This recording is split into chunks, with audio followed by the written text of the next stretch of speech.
Ladies and gentlemen, good day and welcome to the Aditya Birla Capital Limited Q1 FY22 earnings conference call.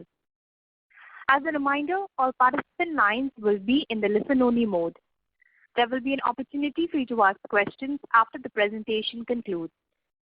Should you need assistance during this conference call, please signal an operator by pressing star then 0 on your touchtone phone. I now hand the conference over to Mr. Ajay Srinivasan, Chief Executive, Aditya Birla Capital. Thank you, and over to you, sir. Good evening and welcome to this Q1 FY22 results call for Aditya Birla Capital. I am as always joined by the CEOs of our businesses, and together we'll take you through this presentation that I hope you have a copy of. I'll start with slide 3, which provides the highlights for Q1 of FY22. Slide 3 provides the key highlights for the quarter. In spite of what was clearly a devastating second wave of COVID with significant disruptions, we delivered a strong set of results across our businesses. On a consolidated basis, our PAT for Q1 at 302 crores grew 52% year-on-year. While our overall lending books growth was impacted due to the lockdowns, our retail plus SME plus HNI book, which as you know is our target segment, grew 15% year-on-year, leading to the retail plus SME plus HNI mix getting to 58%, the highest level we have seen in our NBFC. Consequently, our NBFC's NIM grew to 6.14%, again the highest level we have recorded. Our NBFC's PAT for the quarter at 235 crores was 1.7 times higher year-on-year, with the ROA crossing 2%. Our HFC's focus on affordable housing continued, with the affordable book accounting for 29% of the total book, up from 19% last year.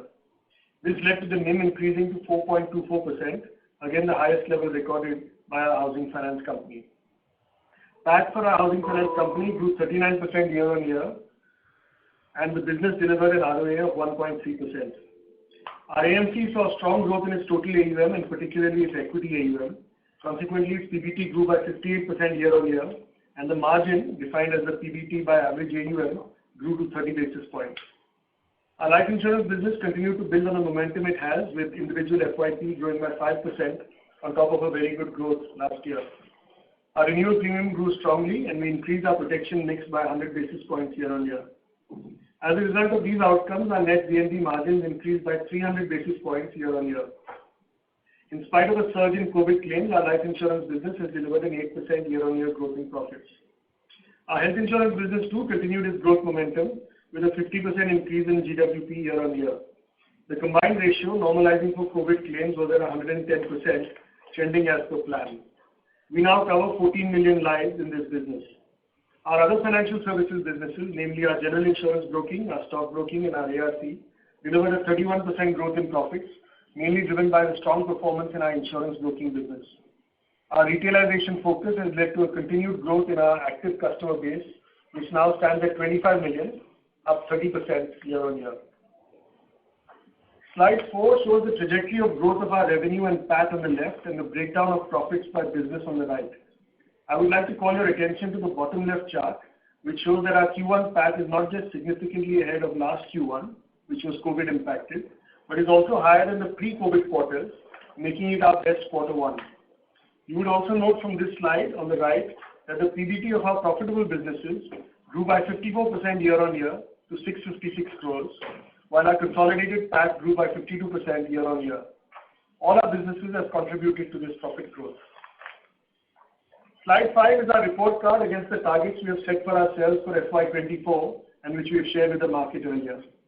In our lending businesses, we had indicated we would alter our mix, which in turn would drive NIMs higher, thus boosting ROAs to our target levels. As you will note from the slide, our NBFC mix of retail plus SME has increased from 50% in Q1 last year to 58% this quarter, and we are well down the path to achieve our targeted mix. Our NIMs have grown strongly and at over 6% are not far from the levels we had set as our target. Consequently, our ROA has grown strongly from 1.2% last quarter to over 2% and is trending towards our goal. The same story of mix change driving NIMs higher and ROAs higher has played out so far in our HFC as well. In our AMC, we had wanted to expand our equity mix, and you can see that happening between Q1 of last year and Q1 of this year. Our profit CAGR here has been strong, which has delivered our target ROE. In our life insurance business, we have grown our protection mix as we intended and expect our scale, our mix change and cost focus to deliver our target net VNB.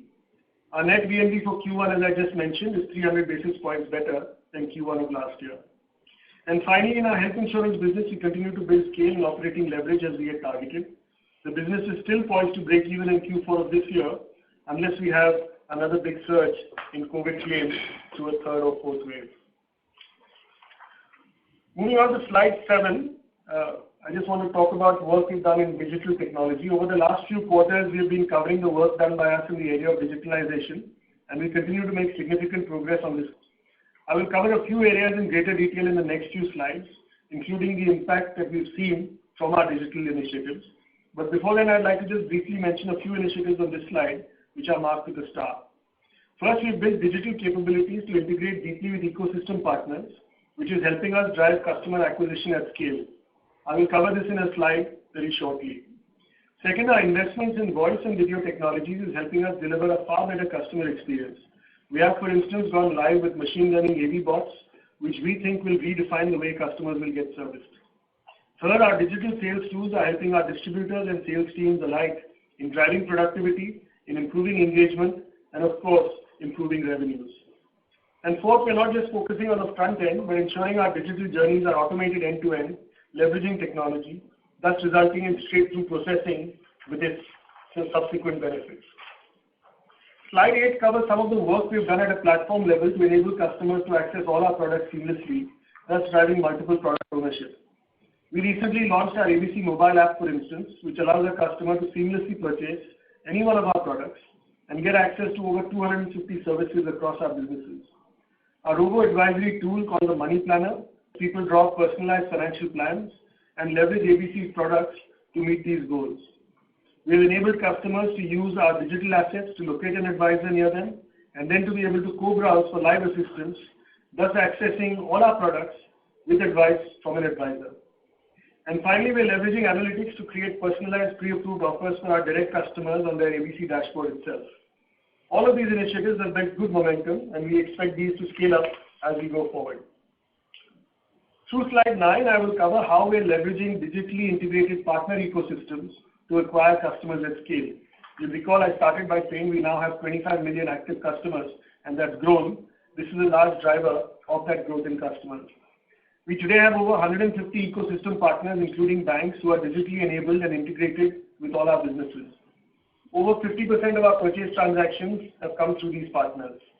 Each of our businesses has leveraged this to drive their growth. Our mutual fund business, for instance, saw almost 60% of their customer acquisition through such partners. Our lending business saw 50% of personal loan acquisition through this channel. Our life insurance business saw over half of its new business premium coming through its digital partner ecosystem. And in our health insurance business, we have covered 10 million lives with the digital issuance of bite-sized products. Overall, this capability allows us to acquire customer acquisitions at scale through both existing partnerships and the new ones that we are currently building. In slide 10, I'd like to cover the significant impact we have felt from our various digital initiatives across our platform. Our ability to replicate tech solutions from one business to another at rapid pace with cost synergies gives us a big advantage. We have leveraged over 20 new tech solutions to digitize our customer onboarding and acquisition. As a result, almost 90% of our customers are onboarded digitally, 90% of our payments and collections occur on electronic channels, and almost 90% of our purchase transactions in our mutual fund, for instance, are digital. As far as customer experience is concerned, we have leveraged several technologies to drive seamless and convenient service. Close to 90% of our services are available digitally. The majority of our life and health policies are renewed digitally, and over 86% of our overall customer interactions today are through digital channels. There is clearly no point in having great front-end journeys but manual processes at the mid and back office. We have therefore been investing in automating our mid and back offices, leveraging various technologies. Over 50% of our service journeys are now end-to-end automated with no human intervention. With 400 plus robots, we are automating our mid and back office processes quite actively. And with our cloud-first approach, we now have 87% of our applications hosted on our hybrid private and public cloud. Digital, we believe, is no longer something separate to a business, but now an integral part of every business. and we will therefore continue to invest in this to drive our businesses forward. As you can see from the metrics, we are already making a significant impact across our businesses. My final slide in this opening section, slide 11, covers another aspect that we believe gives ABC an advantage, namely the synergies we derive across our platform. I will today only cover 4 such areas, though there are many other examples we could talk about as well. One big opportunity to drive synergy across our platform is with respect to our real estate presence through branches across India. We've begun co-locating businesses, which drives cost efficiencies in real estate space utilization, but also provides a low-cost opportunity for our businesses to expand their revenue through new locations. We expect to have 1,000 branches across ABC by the end of FY22. The second area of synergy is through distribution. Through our unique Select program, we have 6,500 advisors who are multi-product solution providers to their customers. This drives our distributor earnings and their stickiness, and of course builds multi-product customers for us. We have several examples of product synergies as well, be it a combination of a life policy with a mutual fund, a life and health combo, or a loan with a life cover or indeed a health cover. And finally, we continue to leverage the broader ABC and Aditya Birla Group ecosystems, whether it be in terms of centralizing IT infra and app development, or in terms of providing a life cover to all our ABG employees, or in working with the ABG businesses on market access or supply chain financing.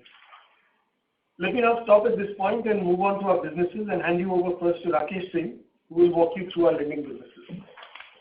Thanks, Ajay. Good evening, everyone. I'm on slide 13, which highlights the performance of NBFC for quarter 1. Quarter 1 was a very difficult quarter as April and May was under complete lockdown. But if we look at our performance, our retailization and digitization investments over the past couple of years are starting to play out and is reflected in our quarter 1 numbers. So quarter 1 NBFC performance has been driven purely by retail and digital outputs. The retail segment comprising retail, SME and HNI now contributes to 58% of the portfolio. This segment has grown 15% year on year. Of this, talking about retail alone, that has grown 30% year on year. We have added 500,000 customers already in FY22, that is the first 4 months of this financial year, including July, and have doubled our customer base from March 21. So clearly demonstrating to acquire customers at a large scale. Over 90% of our customer acquisition is digital, and most of it is coming from partnerships in digital ecosystem. This has helped us to achieve a net interest margin of 6.14% in quarter 1, our highest ever. We have also focused on making our collections retail ready and invested in digitization of critical collection processes. Our collections efficiency stands at 97.1% in June, back to the near pre-COVID levels after it was impacted in April and May. With retailization and digitization, we have optimized our cost and have brought down our cost-income ratio to 29.5%. This is 212 basis points lower than quarter 4. And this has enabled our PAT to grow to 235 crores compared to, this is a 67% growth year on year. And if we compare it to quarter 4, it's in line with quarter 4, in spite of the severe lockdowns and the business impact which we saw in April and May of this year. Now let me just walk you through some of the other key metrics and activities for the business. And let me call out few important metrics from box number 1. Overall lending activity picked up in June after COVID-2 lockdowns. Gross disbursements were at 1,276 crores in June, which was clearly near pre-COVID levels. And again, the growth has been coming from retail and SME mix. To drive further penetration in retail segments, we are expanding to 150 branches by March 22. We want to leverage the ABC and ABG ecosystem in terms of expanding our branches. These branches will be lean branches and leverage the ecosystem, also the work sites which the ABG manufacturing plants provide. This should help us to grow our retail and SME books by 20 to 25% by this year, and assuming there are no further lockdowns. Moving to box number 2, and I want to call out, our NII has grown quite impressively by 28% year on year, driving growth in risk-adjusted returns by 140 basis points and pre-provision operating profit by 100 basis points. This has resulted in a ROA which is upwards of 2% and in line with quarter 4. This is in line with the guidance which we had provided last year of 2.5 to 2.7% ROA over a period of time, and we are on track to achieve that. Moving to quality of assets, the stage 2 book reduced by 100 crores, and we have held on 60 DPD at a very stable level of 3.27%. Yes, stage 3 went up quarter on quarter. Year on year, if we compare, it's quite in line, but quarter on quarter, because of the lockdown in April and May, it has gone up. Our stage 3 PCR is at a healthy 43%, and also we have to remember that more than 80% of our portfolio is secured by collateral or listed securities. And we have continued to maintain the floating provision of 129 crores which we had created. We continue to focus on the granularity of the business, and the average ticket size has come down across our line of businesses. And at a company level, the average ticket size has come down to 15 lakhs from earlier 26 lakhs. Finally, our capital adequacy, our ALM and funding is quite comfortable. Our capital adequacy is at 25%, almost 25%, and which will really help us to drive the targeted growth for the year. Also, our digital readiness and our investment in partner ecosystem will help us to acquire large-scale customers. We are building a large retail franchise, and which we have been investing for the last couple of years, and the results have started showing. We want to continue to build this large-scale retail franchise in terms of acquiring large number of customers from within the ABC ecosystem, ABG ecosystem, and from external partners and external marketplace, and clearly focus on upsell and cross-sell. So I will stop here for the NBFC business and take you to slide 25, which provides the highlight for housing business. Again, if you look at in June, the activities started coming back. Post the lockdown in April and May, the activities started coming back. Our logins for July grew by 53% year on year, clearly signaling that activity is strong and we need to really convert these customers and start building business. We have been investing in the affordable segment, and early indicators demonstrating that the outcomes are quite impressive. Affordable is now 29% of our portfolio mix. In fact, 58% of the new disbursements are coming from the affordable segment. Given the focus and investment in affordable, 49% of the new disbursements are coming from the non-metros. We are looking to expand to 120 locations in housing finance by end of this year, primarily non-metros, tier 3, tier 4 as the new locations for housing. Again, we want to leverage the ABC, ABG ecosystem and build our distribution, because we want to build a lean distribution model for our businesses. And this should help us to improve our affordable mix to 35 to 40% of the overall portfolio by end of March. Currently, by end of quarter 1, this is at 29%.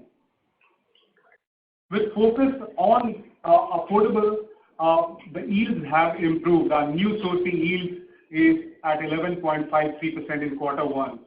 And this really helps us to improve our margins to best ever margin of 4.24%. Improvement in margin has helped us to grow NII by 28% year-on-year. Continuous process and cost optimization has helped to bring down our cost-income ratio to 35.3%. And if you look at this, has come down by almost 10% year-on-year. This has also helped to grow our pre-provision operating profit and PAT by 59% and 39% respectively. Our ROA in quarter one is at 1.34%, which is in line with the guidance which we had provided to achieve a 1.6 to 1.7%, and we continue to progress well on that front. Talking about housing portfolio is completely retail in nature. 95% of our business is retail, and the product mix comes from home loans and loan against property. The remaining 5%, the developer loan, is also quite retail in nature because we focus on the affordable segment, and our average ticket size for our developer loan is also 6.5%. With focus on affordable segment, our new sourcing yield has improved by 128 basis points year-on-year. Talking about the quality of the portfolio, and again post April and May, where the collections were impacted, collections efficiency came back quite strongly in June and reached the pre-COVID levels of 96.4% in June. This has further improved in the month of July. Our stage 3 PCR is at 33.5% with floating provisions. We have maintained the floating provisions, and which is at 37 basis points of the overall book. The stage 3 has gone up in line with the market because the April and month May were under lockdown. Clearly, our digital adaptation is underway across sourcing, collections, and customer service. This should help us to optimize our cost-income ratio and also improve the customer experience. And finally, our capital adequacy ratio, even in housing finance, is very comfortable at 23.5%. And this will enable us to achieve our targeted book growth for the year. So I would stop here and I will hand it over to Bala to talk about the asset management business. Thanks, Rakesh. Good evening to everyone. From the AMC business point of view, we continue to maintain our leadership position with a market share of 9.12% as fourth largest AMC. Our fixed income component continue to have a dominant position with about 10.98% market share. And the overall asset mix, individual asset mix contribution, which grew by 30% on a year-on-year basis to 1.3 lakh crore, which is a mix of about 47% with 7.6% market share. Again, continues to remain very, very strong for the current quarter. While doing that, in the box number 2, if you see, and we have built our momentum in the current quarter, with overall assets under management crossing 3 lakh crore milestone as of July 21st, backed by a strong investment performance both in fixed income and equity. Also backed by strong equity net sales in the current quarter. After a very long time, we have seen net inflows becoming positive. As a result of that, the domestic average assets under management grew by 28% to 2 lakh crore, and equity assets under management grew by 42%, as I mentioned.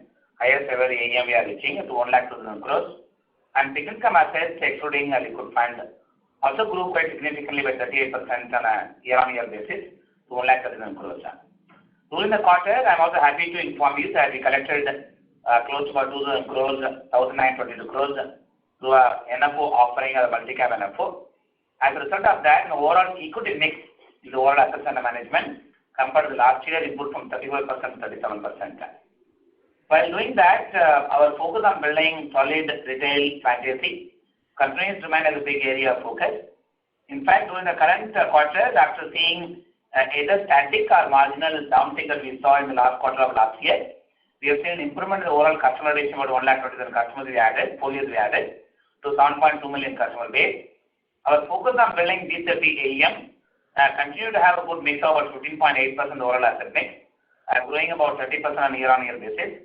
Our focus on building SIP, again continued to maintain about a good mix in overall equity contribution, about 42%, with a growth of about 43% on a year-on-year basis compared to last year. After a very long time, after seeing a dull period of SIP registration last year, during the pandemic time, we have seen a general uptick in the SIP registration. In fact, in the current quarter, our SIP registration grew by 91% to 2 lakh for the current quarter, and that something is I see as a reversal of trend as far as SIP subscription concerned. On the basis of improvement in the performance as well as improvement in the SIP's focus, clearly we are seeing reasonably good amount of SIP count contribution coming from tenors, which is more than 5 years, 86%, and tenor which is more than 10 years is like about 77%. Again, we have seen an improvement compared to what we had about 3 years back. On the basis of significant improvement both in assets in equity and fixed income, we have delivered a strong financial performance with PBT drivers to AEM over 30 basis points in the current quarter as against last year for a similar quarter 24 basis points. And our PAT also grew by 49%, about 155 crores. Also is backed by the OPEX cost is coming down in the ESOP cost compared to the last year. As a result of the improvement in the profitability and overall ROE, again improved for maintained about 35%. As you may know, that is again among the top 3 listed AMCs, among the top 3 listed AMCs. The focus on building the future business as we have guided in the past, that again remains one of the big area of focus in terms of building our future business model, especially in offering products in the alternate investment business. We are not only set up a dedicated team to drive this business, including a passive product. In fact, in the last quarter, we launched 3 ETFs, including one index fund which is called Nifty 50 Equal Weight Index Fund. We have filed 8 to 10 new products which are a combination of Smart Beta ETF product as well as Index ETF product. While doing that, in terms of building our passive business, we have seen a size now crossing almost about 2,000 crores, and we are seeing some significant focus also being brought in the dedicated team. We also signed up with Bentel Green Oak, which is a Sun Life joined to a Sun Life owned subsidiary company based out of New York, who manages close to about $62 billion assets under management globally and investing in real estate sector. We are now tied up with them in order to raise money in both India and globally to raise real estate funds, where we intend to collect close to about $300 million, combination of money being raised domestically as well as overseas. Lastly, as Ajay mentioned in his presentation, increasing the presence of digital technology as well as using data analytics building our business continues to remain as a big focus area. While doing that, in continuous improvement of our assets also remain a big area of focus in order to provide a greater self-servicing platform to our customers as well as hyper-personalization to the customers. In fact, we launched our new app in the current quarter, wherein we have more than 2 lakh active investors using this. As a result of that, 89% of the transactions today is onboarded digitally, and most of the folios are getting created digitally. At the same time, 90% of the services that is available in the platform are also being utilized by our customers for the purpose of building their own do-it-yourself kind of model. While doing that, improving the productivity of our sales force across the country remains one of the big area of focus as part of our expansion drive. In fact, we have introduced a productivity app which is called Waymo, which provides greater details to our RMs across the country, across location, to know their market much better than what we had in the past, and do a deeper analytics as to where we should be. And that tracking system definitely is helping us in order to build our further improvement in the overall expansion in every market. With this, I'll now hand it over to Kamlesh Rao, the MD and CEO of Birla Life Insurance. Thank you, Bala. I'm referring to slide number 50, which gives a performance summary of the life insurance business. Box number 1 is about business. The life insurance industry grew 16% this quarter, but this growth of 16% has come on the backdrop of a degrowth of 18% the same time last year, during which time ABSLI was among the few companies that actually grew by 5%. In Q1 of this year, an additional growth of 5% YOY on the back of 5% growth of Q1 of financial year 21. The other importance is the renewal premium. The renewal premium growth is 41% YOY. It's not just the growth in the value, The fact that the digital renewal collection is now at 69% is also an important factor in the renewal collection that we have done in the first quarter of this year. Box number 2 is focus on improvement on all the quality vectors. So there's a continuous improvement in persistency across all the cohorts, and I must mention that we're seeing this improvement over the last 4 or 5 quarters consistently. So 13 months is now at 83%, which is up by 2% as compared to last quarter, and through the 61st month at 50% is up by again 2% as compared to last quarter. Our OPEX to premium ratio at 16.4 for first quarter is better than same time last year, and we continue to maintain our target to reach 13.5% by the end of the financial year 22. Similarly, we've seen sustained reduction in our surrender ratios, significantly lower as compared to the same time of last year. Box number 3 is on the margins. On the margin front, our net margins continue to be better than same time last quarter by 300 basis points, and this year for the first quarter is at minus 1.9. If you look at the same time last year, what we started as minus 4.9 in the first quarter, for the year we reached a net VNB margin of 10.6. So our guidance on that continues, that we are on track for the 12% plus net VNB margin for financial year 22. Protection mix, another thing which we set our guidance on for the next 2 or 3 years, moved from 7.4% to 8.4% in this quarter, which is about 19% growth YOY. And in spite of COVID claims, Q1 financial year 22 PBT is at 31 crores, which is a growth of 8% compared to the same time last year. Box number 4 is on our new products. So our new product strategy continues showing us results in terms of significant share of the FIP that we do during the period. So whatever we launched in Q1 of this year has contributed to 8% of our individual FIP.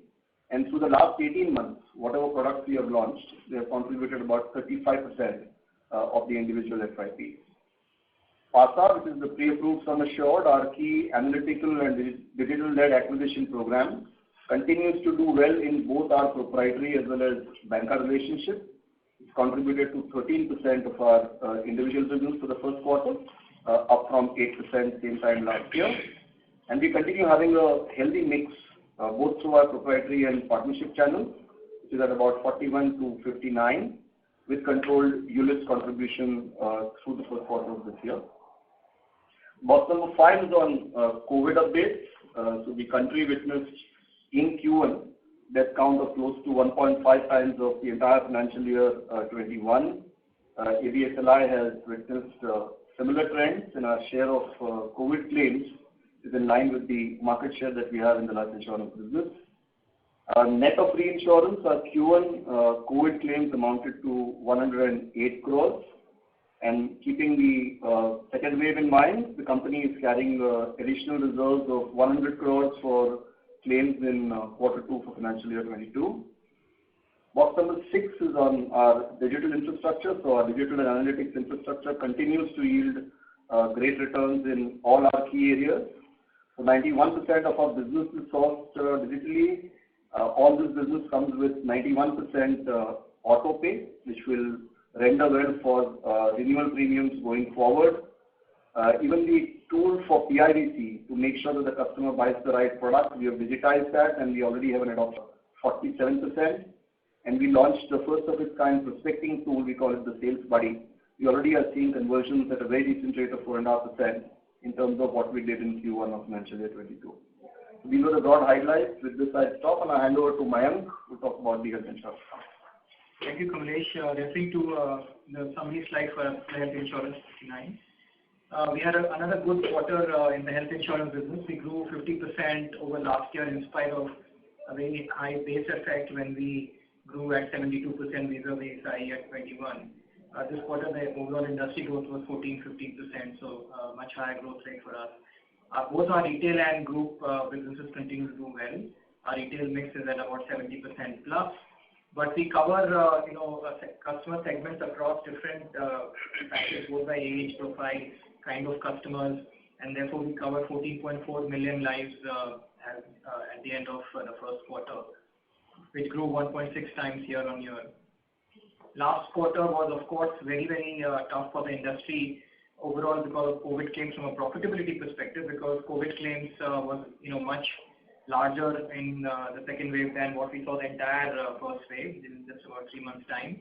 We had our own share of claims at 112 crore, but our overall share vis-a-vis the market share in premium was about 15% lower at 1.7% versus market share of 2%, which reflects the quality of our franchise in terms of the kind of lives we are bringing into the insurance pool, which is much younger and much more healthier. Our combined ratio, normalized for COVID claims, stood at 110%, which means that we are consistently, bringing benefits of larger scale of operations, whether it's expense or overall, claims ratio excluding COVID, or the business mix that we are writing in terms of product and channel.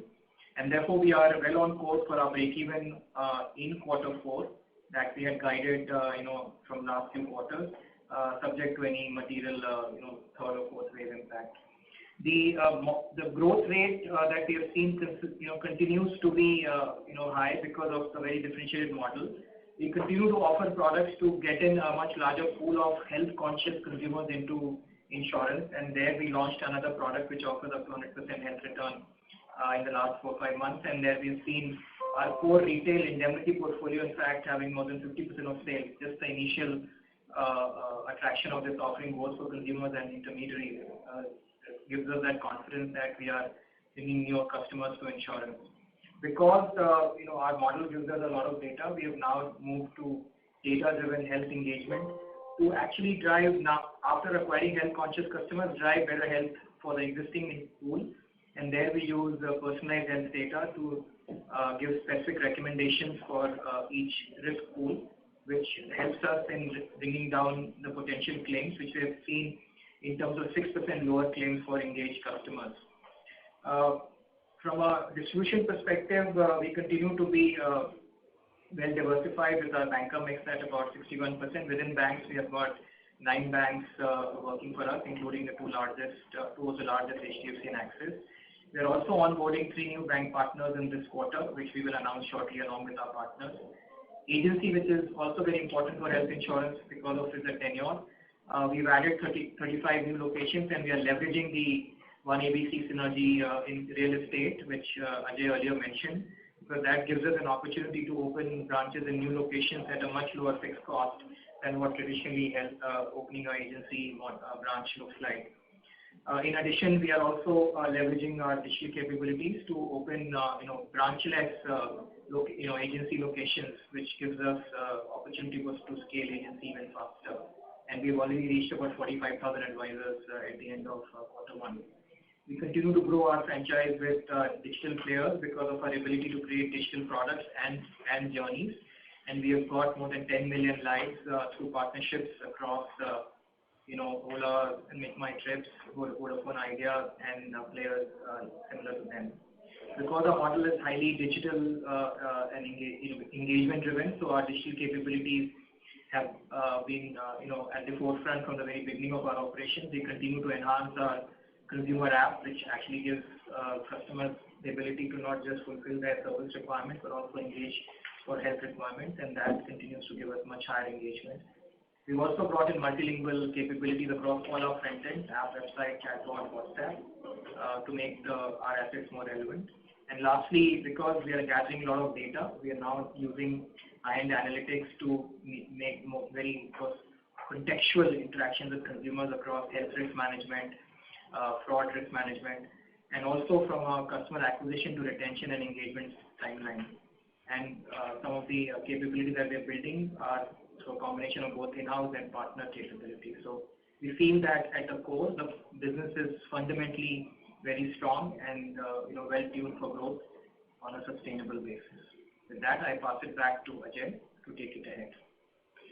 Thank you, Mayank. I just talked about slide 68, which is a slide on our other financial services businesses, which have had another solid quarter with their aggregate PBT increasing by 31% year-on-year and over 2 times since Q1 of FY20. This growth was driven by our insurance broking business, which saw its PBT increase by 29% year-on-year to achieve its best ever Q1 results. Our stockbroking business grew strongly by 57% on the back of good volumes, and our ARC grew by 15% year-on-year. I'd just like to conclude and reiterate our focus and track record in building a quality franchise with a large retail base that has been delivering consistent and attractive returns through cycles. We derive our strength from our people, our diversified platform, our tech and digital mindset and capabilities, our distribution scale, our products, and of course from our strong parentage. We have demonstrated the resilience of our model over the challenging period we all have faced in the last 18 months and believe that we are ready to grow even faster as things get back to normal. With that, I'll close our presentation and open up the floor for any questions that you might have. Thank you. Thank you very much, sir. Ladies and gentlemen, we will now begin the question and answer session. Anyone who wishes to ask a question may press star and one on your touchtone telephone. If you wish to remove yourself from the question queue, you may press star and two. Participants are requested to use handsets while asking a question. Anyone who has a question at this time may press star and one on your phone. Ladies and gentlemen, we will wait for a moment while the question queue assembles. We have the first question from the line of Prashant Sridhar from SBI Mutual Fund. Please go ahead. Yeah, thanks for taking my question, sir. If I just add up some sort of stress pool, which is gross stage 2 plus 3 plus restructuring, and please correct me if I'm double counting, it's around 14.5% or roughly 6,500 crores. How would that be split across the corporate, SME and retail? And if you would give us some qualitative feedback on collection efficiencies and bounce rates on the SME and retail portfolios, that will be helpful. No, how you have calculated the stage 2 includes the restructured portfolio, so you should not double count it. So 7.7 also includes the restructured portfolio. So that's point number one. So it's not 14.4, it should be around 9.5, because 3.64 plus 7.7, so around 10%. So that should be the number. In terms of the collections efficiency for different segments, the large, mid-corp and HNI is at 100% collections efficiency, SME is at 95.5, and retail is 93.5. So these are the collections efficiency for different customer segments. Sure. And then just lastly, the restructuring is included in the stage even for the HFC, I assume. Yes. Yeah, the same thing. Yeah, same definition. So, and if I were to sort of arrive at the total provisions outstanding on the NBFC and HFC, that would be whatever you called as floating on stage 1 and 2 plus the stage 3 in the investor presentation. Is that right? Yeah, so it's stage 3 plus the floating, yes. You're right. Sure. Thank you so much. Thank you. The next question is on the line of Nidhesh Jain from Investec. Please go ahead. Thanks for the opportunity, sir, and pretty good set of numbers. So firstly, sir, you mentioned that in 4 months of this financial year, we have doubled our customer base in the NBFC segment. Is that correct? Is that correct? What I've heard? Yeah, Nidesh. Yeah. So how have we been able to acquire so many customers in these 4 months, and what are the channels? If you can give some more colors of how we have acquired, which product we are selling to them, that would be useful. So majority of this is done through digital customer acquisition. We have partnerships and direct customer acquisition models. And if you look at our partnerships is in the consumer segment, in the MSME segment, and also in education and healthcare. So we are, from the ecosystem is what we are acquiring these customers. And these customers are taking personal loans from us, or? Yeah, so we have 10 partnerships on the consumer side. There are 7-8 partnerships on the education side. So quite a few of partnerships which we have at this point in time. And so what is the count of customers that we acquired in these 4 months? As I said, 500,000, 5 lakh customer. 5 lakh. Sure. And if I look at the consolidated profitability for this quarter, is it correct to understand that at least in life insurance and the health insurance post minority interest, there is 100 crores of one-off. And if we adjust for that one-off, probably our profit would have been closer to 375 or 380 odd crores on the consolidated basis. Probably there would be some extra provisions in NBFs also, but I'm not making changes there. But just the COVID provisions in life insurance and health insurance, if I remove them, the consolidated profit should look around 380 crores. Is that a right understanding? Yes, I think you are right. Sure. Yeah. Yes, sir. That's it from my side. Thank you. A reminder to the participants, if you have a question at this time, you may press star and 1 on your phone. The next question is from the line of Anuj Singla from Bank of America. Please go ahead. Good evening, and thanks for the opportunity. So first question is on the life insurance side. We are still targeting a significant increase in protection, but some of the competitors, they are scaling back on protection given the higher risk incidence and also the higher tail risk. So how should we look at this portfolio shaping up? Would you also be taking a step back in this portfolio given the rise in cases, or this is something we will continue on the trajectory during this year as well? So in the protection business, the composition is extremely important in terms of where you get it from. And I think the importance is of how much of this is medically underwritten. A large part of our portfolio, in excess of about 95%, is medically underwritten. So we haven't seen any variance on account of claims specifically from a protection business per se.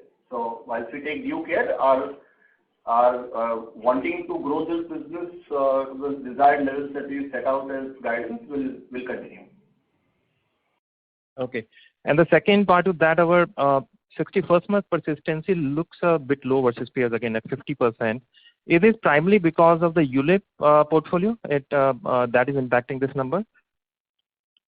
Typically, if you look at the growth in persistency for various portfolios over the last 2 years, you'll see about 7 to 8% jump in the 13th month and similar jump of about 8% in the second year, 25th month.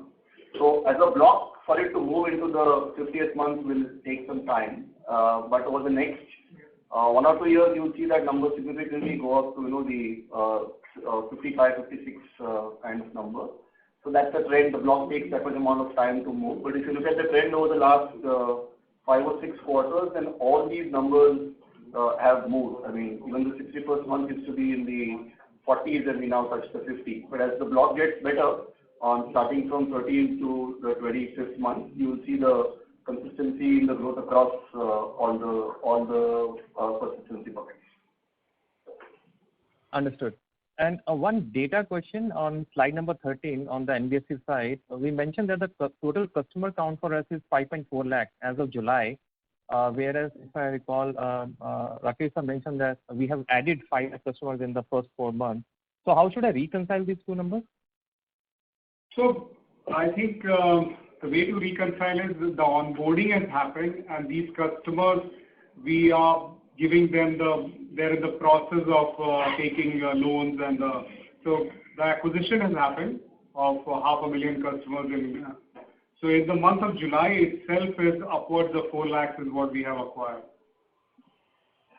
So the way, just to clarify again, sorry on this. So these customers we have acquired, but we haven't disbursed the money for them. They are still work in progress. Is that the correct understanding? Yes, and also these are very small ticket size customers and the small term loans. So if there are loans which are taken in the, let's say, for 30 days, so in the quarter it can be churned as well. So we are looking at those kind of terms as well in terms of the tenor. Okay. So understood. From a customer acquisition point of view, that's the number. Okay. Understood. Thank you very much. Thank you. The next question is from the line of Ashwin Balasubramanian from HSBC AMC. Please go ahead. Yeah, hi. Thanks for taking my question. I had one question each on the asset quality, both in the housing finance and on the NBFC side. So on the HFC side, the 30 plus seems to have gone up from about 2.5 to, if I'm not wrong, about 7%. So I mean, I just wanted to get some color on why that such a sharp increase there.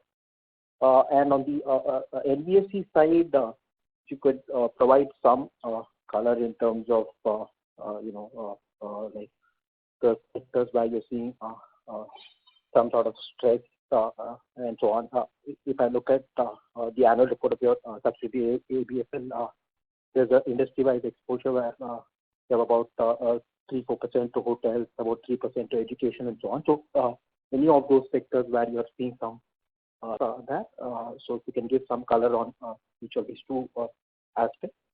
Thank you. Your voice is not very clear. We could not understand your question. Can you just repeat that? Yeah, sure. I had a question on the asset quality both in the housing finance and the NBFC side. So the housing finance, if I see your gross stage 2 or 30 plus number, that seems to have gone up from about 2.5-3% to around 7%, if I'm not wrong. So you can give some color on why that increase has been there. And secondly, on the NBFC side, if you can give some color in terms of any sectors where you're seeing some stress and so on. And if I look at the industry-wide exposures which you disclose in your annual report of ABFL, it appears that about 3-4% to hotels, about 3% to education, and 3% to transportation, and so on. So, I mean, are these sectors where you're seeing some stress, and I mean, how are you seeing the outlook overall on the asset quality on the NBFC side? I think restructured pool in March, it was 4%. It's now gone up to 7% plus.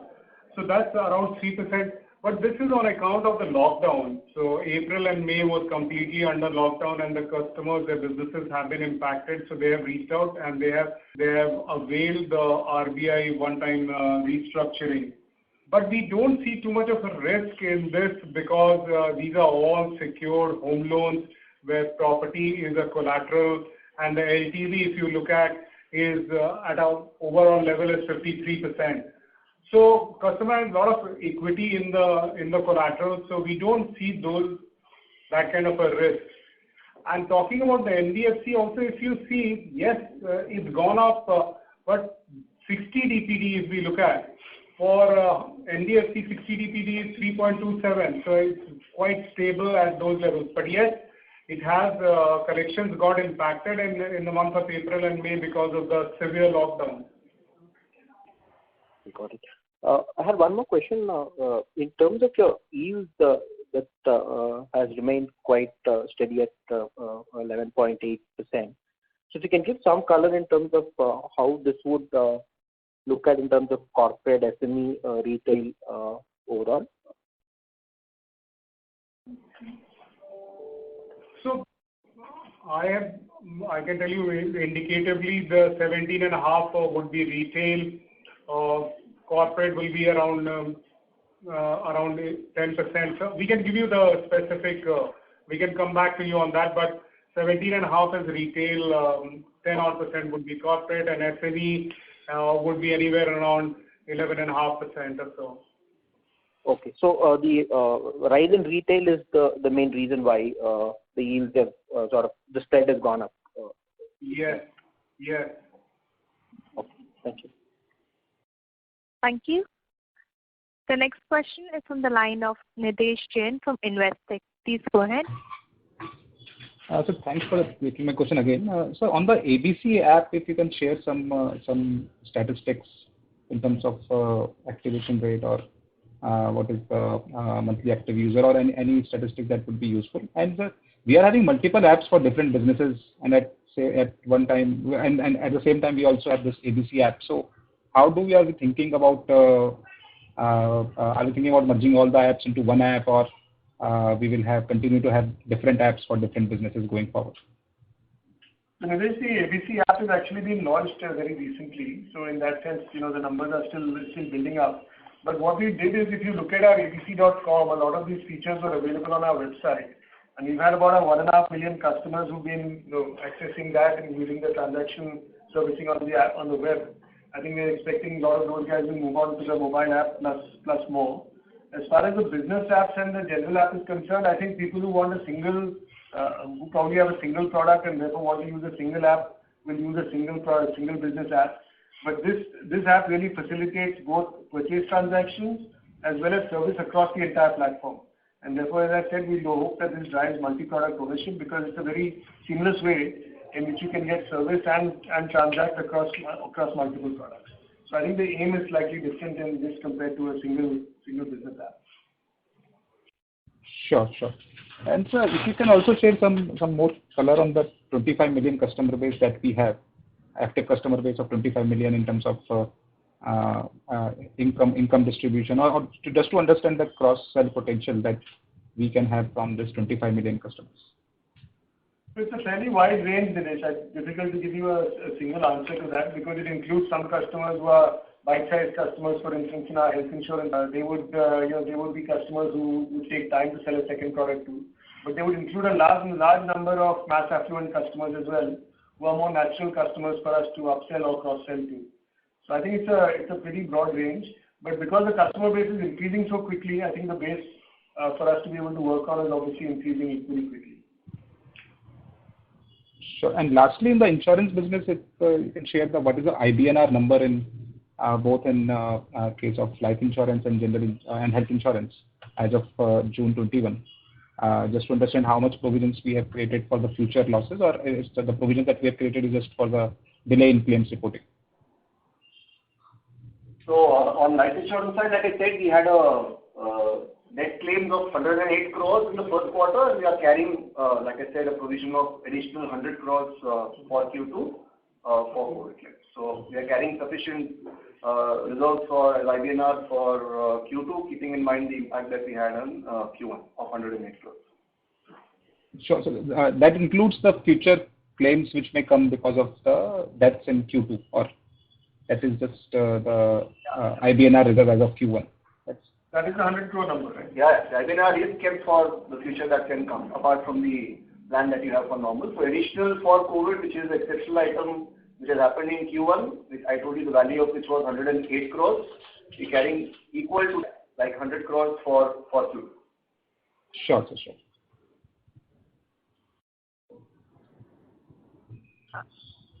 So are you done with the question?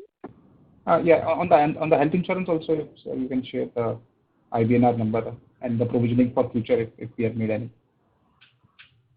So it's difficult to give a number because the portfolio is too broad to give one number So what we do is that we consistently, for whatever we track our actual incidence rate of claims that could have been incurred but not reported. So we ensure that we continue to tighten that, and from whatever experience we're gathering in terms of flow of reimbursement, lag. And so we have adequate reserves for all claims that could have happened in Q1 but not reported to us, and we have strengthened that further. We don't expect any impact of that to happen in Q2 because of already incurred claims. Sure. That's it from my side. Thank you.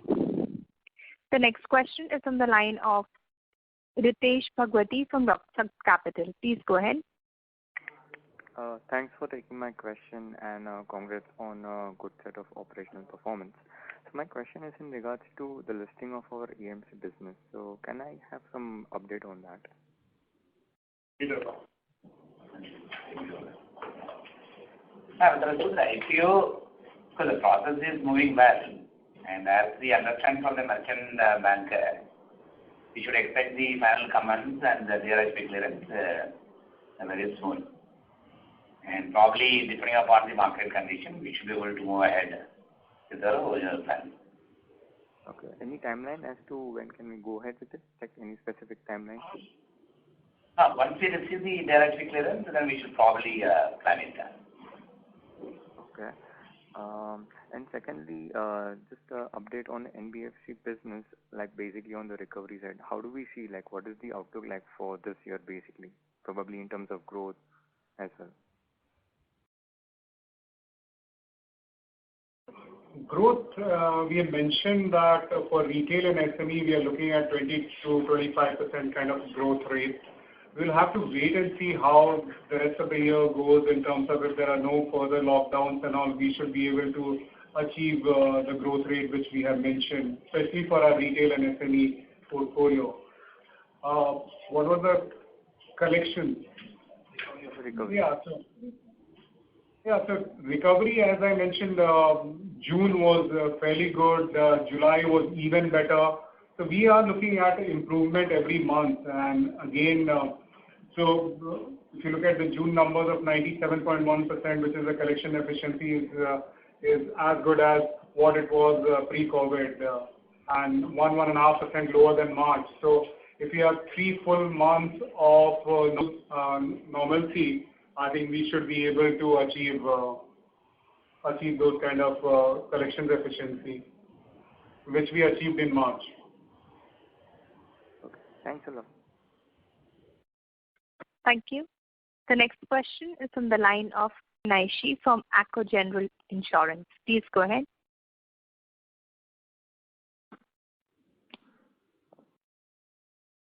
Please go ahead with the question. Yeah, hi. Thank you for this opportunity. So I have a couple of questions. The first one is, so there has been a reduction in the average ticket size from 26 lakhs to 15 lakhs. So in which segments have we actually made the reduction, and is there a particular reason as to why we have done that? No, so we have been building granularity, and we have been building a retail business over a period of time. And as I mentioned in my presentation, the investment which we have done in the last couple of years has started reflecting in our performance. And that's the reason why the average ticket size has come down. And we are driving a reduction in average ticket size across all line of business. And that you can see there is a slide on that. Across all customer segments, we are driving the reduction. All right. And my second question is that you said that in the retail book, the yield on advances is 17.5%, if I'm not wrong. Yeah. So which sector within retail is contributing to this largely? I mean, what sort of loans are contributing to such a high yield on advances? These are the normal, if you look at business, the MSME segment is there, so business loans are there. There is a consumer loans or personal loans which is there. So that's how it gets priced. And what would be the tenor of these loans? The tenor will differ from 12 months to 3 years.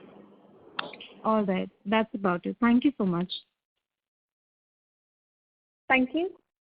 The next question is from the line of Anuj Singla from Bank of America. Please go ahead with the question. Yeah, thanks for the opportunity again. So 2 questions. One follow-up on the insurance side. So there is also concern about reinsurance price hikes in the industry. Do you see that has any kind of conversation started yet, or like you mentioned, given your claim experience is not adverse, you're not worried about that at this point? On there are 2 businesses, individual and group. So on the group side, we have a business for group term life. There I think the reinsurance rates have already started going up. The discussion is getting implemented in the next 1 month as I speak to you. I think on the individual life, discussions are happening. There's no stated increase, because remember that pre-COVID was when the first tranche of increase was done by individual reinsurance business companies. So that had happened about 12 months back. On the group side, it is happening as I speak to you. Okay, understood. And secondly, on the cross-sell between the ABG the various businesses we have. So when I break down the 25 million customer base that we have, and correct me if I'm wrong, 14 million belong to health insurance, where there is a lot of focus on bite-sized products. So is there some kind of metric we have how easy or difficult it is to sell your other products to these customers? And is there a metric on the product per customer basis? I think you had shared that a couple of quarters back. Is there an update there how that metric has moved? If you can give some color there, that'll be great. So I don't have that number for this quarter, Anuj, but we'll make sure we bring it down. I think product per customer is driven by two things, right? It's driven by how much you sell of the existing business as well. And some of the people in the market who give this data actually are selling more to within the same business. We call that upsell, we don't call it cross-sell. But in effect, it still drives customer revenue drives up revenue per customer. And that is also not insignificant. So if you look at our life business, for instance, and just take their PASA program, almost 20% of last year's sales came from PASA, which is really an upsell to an existing customer. Similarly, our health insurance business is also doing the same thing. Mutual fund business does a very good job of upsell as well, because you see their product per customer is almost like 1.6 per customer.